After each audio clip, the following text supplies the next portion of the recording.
திருவள்ளூர் சட்டமன்ற தொகுதியின் அதிமுக வேட்பாளர் பி.வி. ரமணா தீவிர வாக்கு சேகரிப்பில் ஈடுபட்டார்.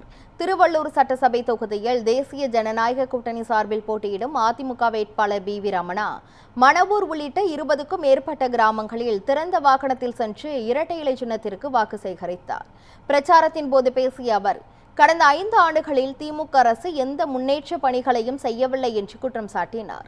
மேலும் கஞ்சா புழக்கம், மணல் கொள்ளை, சட்டம் ஒழுங்கு சீர்கேடு போன்ற பிரச்சினைகள் அதிகரித்து உள்ளதாக கூறினார். அதிமுக வாக்குறுதிகளை கூறிய அவர், ஜெயலலிதா காலத்தில் இருந்த திட்டங்கள் அனைத்தும் மீண்டும் செயல்படுத்தப்படும் என்றும் உறுதியளித்தார். இந்த நிகழ்ச்சியில் புரட்சி பாரதம் கட்சியின் மாநில இளைஞர் அணி தலைவர் மகா, பாமக மாநில நிர்வாகி பாலயோகி, பாமக மாவட்ட செயலாளர் தினேஷ், பாஜ, அமமுக உள்ளிட்ட கூட்டணி கட்சி நிர்வாகிகள் பலர் பங்கேற்றனர். அதனால நான் பணத்தை கொடுத்து நான் எம்எல்ஏ ஆயிடும் சொல்லி இன்னைக்கு பொய் பிரச்சாரத்தை சொல்லிக் கொண்டிருக்கிறார். ஆகவே தாய்மார்களே, காசு நீங்க வாங்கிக்க, 1000 ரூபாய் காசு வாங்கிக்க.